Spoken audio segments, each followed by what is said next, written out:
Oke, bro. Ya. Jadi saya kan waktu itu lagi sarapan nih pagi-pagi. Nah, itu lihat kalau ternyata itu rupiah melemah. Gimana ceritanya? Nah, jadi ya awalnya itu disebabkan sama konflik AS Iran sama Amerika tuh yang bikin lonjakan harga naik gitu. Nah, jadinya di Indonesia ini ada dampak buruknya. Dampak buruk seperti gimana? Nah, dampak buruknya itu kayak lonjakan harga makanan dan kayak misalnya nih, anggap aja hari ini kita itu pesen paket paling dengan harga 25.000. Mungkin dengan lonjakan ini harga yang dari 25.000 menjadi 30.000.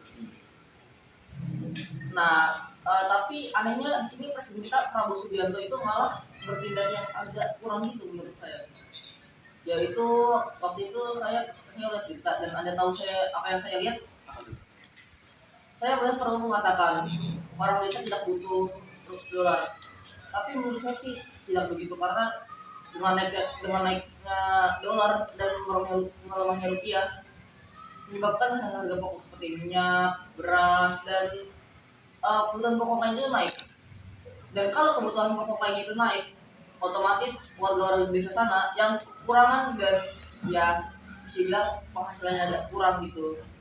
Jadi agak relevan dikit buat ya bisa bilang beli makan pokok gitu. Dan ya gimana juga ya, lagian Indonesia ini juga negara yang rupiahnya udah lemah, korupsi di mana-mana dan ya Ini itu bakal lagi hidup cukup. Krisis minyak habis. Nah itu dia. Dan karena melemahnya rupiah ini, harga BBM mungkin akan naik nanti. Udah naik kocak. Udah. Oke, kalau sudah naik itu berarti tandanya apa? Ya benar sekali. Harga travel, bis dan lainnya itu akan melonjak drastis. Dan mungkin aja kamu sekarang ini pengalaman ya, naik bis itu harganya mungkin tiketnya 500.000 dan mungkin akibat kenaikan ini karena rute bis itu jauh dari titik A ke titik A ataupun gitu, jadinya bisa yang waktu itu kamu naik bis tiketnya 500.000 mungkin sekarang nih atau besok atau ya dikit lagi gitu ya bisa jadi 700.000 dan ya nggak bisa kurang karena ya memang memang nih harga BBM sudah naik dan dolar menguat, rupiah melemah yang menyebabkan ya udah naiknya harga pokok, bensin dan yang lainnya.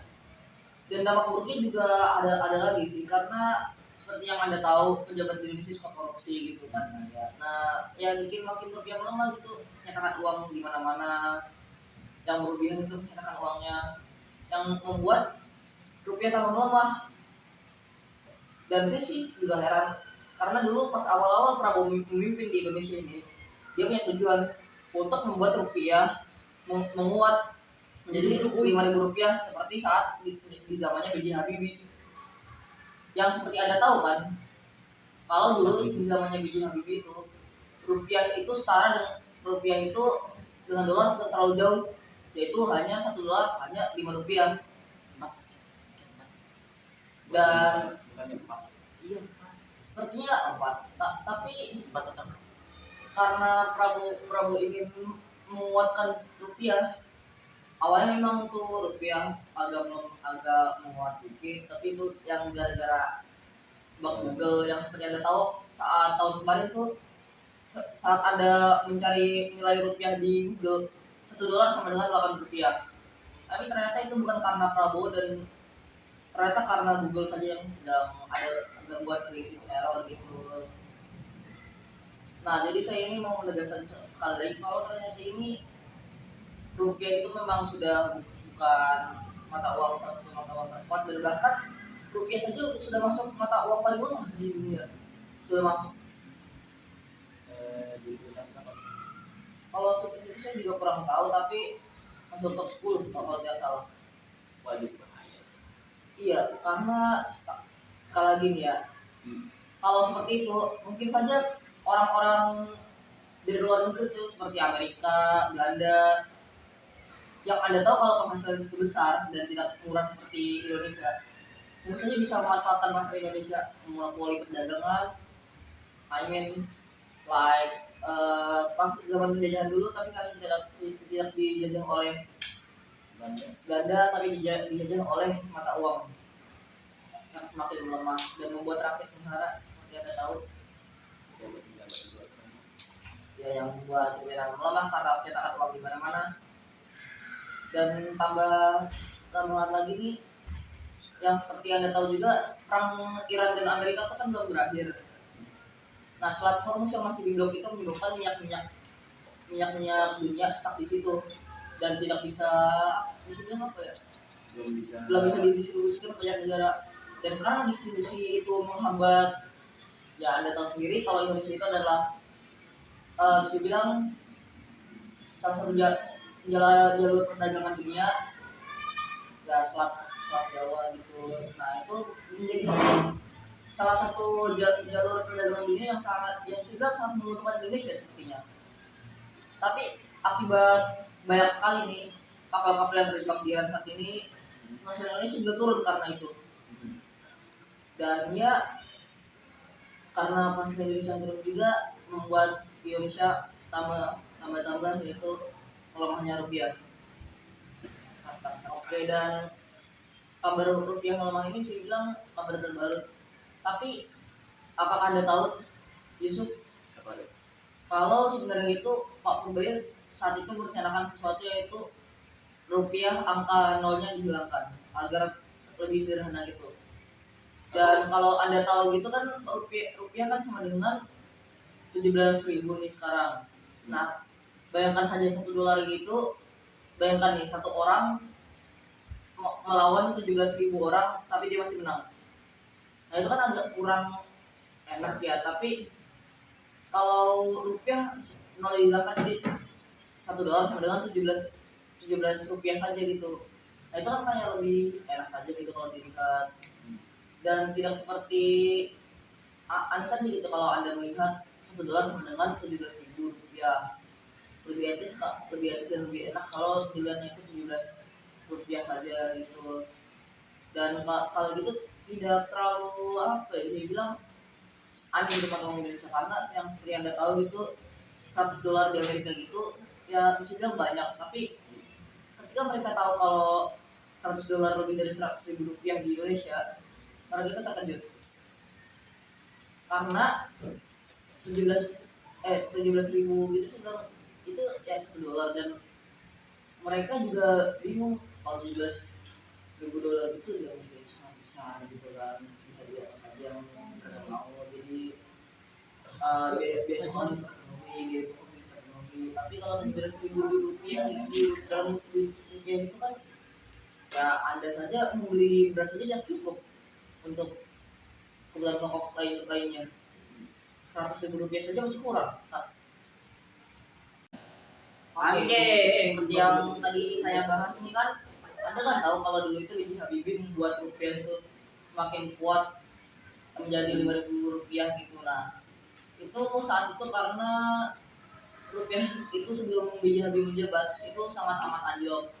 Karena seperti yang Anda tahu, saat itu terjadi pelengseran presiden saat itu, yaitu Soeharto, dan krisis 1998 seperti penjutaan orang dan yang lain-lainnya, itu yang membuat Indonesia menjadi chaos. Dan itu juga yang Anda tahu, gedung DPR, Monas gitu banyak sekali orang yang demo.